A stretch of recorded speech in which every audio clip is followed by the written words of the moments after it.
I tried to write an outline. I got like, that many, far down the word, and I just had to start writing the novel. I just had to just... Which proves that the creative process works differently for different people. I heard a wonderful talk by Tony Hillerman about outlining, and he said when he started, he was going to outline his first book because he thought that's what you do, and he said he came to the conclusion that there are those two kinds of writers, those who outline and those who wish they could outline but can't, and that's him. That's also me. I mean, I just can't do it. Tony walks out there in the middle of the res and looks around and waits for, something to strike. He's such a wonderful guy. Yep. He's got a new book coming out in November, which I think is exciting. He's doing memoirs. Well, this one is called Hunting Badger. Okay. I think it is the Lee Porn Chief, but he may have something like that going. Okay. No, okay. Carl's new book is Sick Puppy, which is coming out in April, I think. Or is it January? It's January, because he's coming here, and I'm really looking forward to talking to him again. I've missed him in time. He comes like every other book, and he's great. But what I did want to ask you, since you've touched upon it, tell us a little bit about the Rock Bottom Remainders. I heard you guys play. I'm sorry. Well, me too, actually, in some ways. Yeah, I heard you at we're better now. ABA in L.A. some years back. That was what our all-time worst. I didn't think anyone who really comes for the music. No, and I hope not. But we're actually, as a band, we've gotten better. We're not good. We're probably more entertaining than we used to be. A little better, not a lot. How'd you guys get together? When I say you guys, it embraces two sexes, actually. But both major genders are represented in this band. Amy Tan is in the band. Kathy Goldmark is the person who got us together. She's a literary escort in San Francisco. Okay. And but also a singer. And she, as authors would come through town, and she'd take us around to various events. She got to know which of us had been in bands.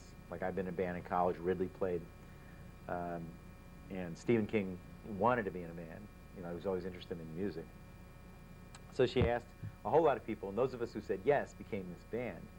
And we were supposed to do it just the one time, which is probably the one you came to, and it was just, this goofy event. We really didn't know what we were doing. Was it a fundraiser? It was a literary. It was a literacy fundraiser, and we only do fundraisers. Well, you'd be embarrassed to take money, exactly. right? But it's getting harder and harder to find anybody willing to take even the money from us, because we're such a bad band. Roy Blunt Jr., who's one of our members, describes our genre as hard-listening music. That's wonderful. Yeah. I like that a lot. Well, how did you get the name? Well, Remainders is, as you know, a publishing term for books that don't sell. So somehow we became the Rock Bottom Remainders. It's a fabulous title. It's a good name. How is Stephen King?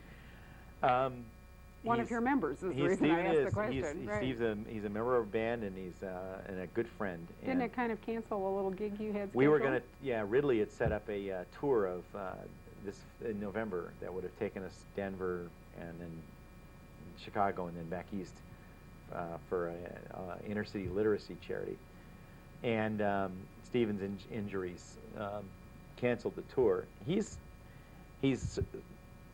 in a lot of pain, and he's in rehabilitation. He's walking with crutches and a What was he doing? He was out walking? He was just taking a walk, and a guy hit him. Guy didn't even see him. Guy was hitting his dog, and talking on his cell phone, or whatever, and slammed into Stephen at 50 miles an hour.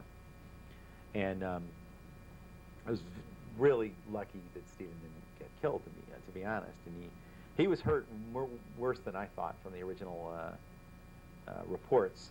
He had to go through 6 pretty major operations. He was in a tremendous amount of pain. He really had to rebuild his kind of the right side of his lower body, and he will probably never walk fully well again. But that's the bad news. The good news is his brain is great, and his sense of humor is still there, and he's writing again. And so I just hope that the physical part of it doesn't become a long-term thing. It's a preview of getting old. Your body starts to crumble slightly. He didn't even a young person's body, I think, would have crumbled if it got hit by a van going 50 miles an hour. Oh, I agree with that, but I was thinking the aftermath is, it's unfair to be sort of made old before your time. It is, and that's what really gets me. I mean, I guess all accidents are unfair. It just seems like if you're taking a walk on a country road in Maine, Well, you don't expect it to be a high-traffic area where No. they're going to absolutely nail you. Yeah, absolutely true. Tell me, do you have any Hollywood stories, just as a little wind-up here? Dave's World? Not really. The book, Big Trouble, got optioned for a movie, and that's really been my Hollywood connection, and it's weird because they don't in L.A. they don't talk or think like normal humans that I know, you know. And as far as I can tell, nobody ever actually reads your book. No. They have people read it for you and tell them whether they like it or not, and then they tell you that they like it. They love it. You know, they never like it. They love it. Right. And you wonder, since they absolutely mutilate it, why they didn't just start over again with the scriptwriter and make it up, right? I've always wondered that. Everybody I know who's had a movie made out of anything is, you know, it's been that, and I'm fully prepared for that. In the unlikely event that they ever actually do make this into a movie, I'm fully prepared for it to bear no resemblance whatsoever to the book I wrote. But you know, I understand that that's the process, and as you say, it doesn't make sense necessarily. Why buy the book then? But I don't know. I think it's you know, to some degree, book publishing today has become like a pre-market for the movies. If they can say Dave Barry bestseller, then they think that that's going to be an audience enhancement mechanism, you know, getting people into the theater. The good news is that you have written a standalone book, which is that you don't have these continuing characters. So no matter what butchery they do in Hollywood, you're not going to lose these guys for more than this book. The people who write series are the ones who are in deep trouble. But Leonard has done well. Yeah. Leonard, not only does he write great stuff, but, you know, they tend to be single characters. But he started having his luck really, really, really late in his career. I mean, it's really hilarious to sit and listen to him tell you about all the unbelievably bad movies that were made out of his books. You know, he's had so many books made into movies. I mean, the guy's been writing, like, going back to Westerns from the 50s. So, well, to some degree, you should think that the style of movies sort of caught up with what he writes. yeah, and also he got some respect, I think. Mm-hmm. And they finally made, you know, Get Shorty was, I mean, that was the breakthrough. really big breakthrough they saw. And that was very closely adapted.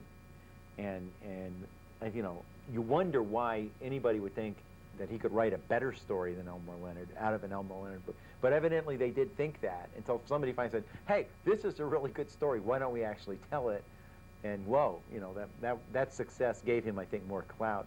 Only guy I know other than him who has that kind of clout is Stephen King, who can produce his own movies and had, likewise, terrible, terrible results. And then they made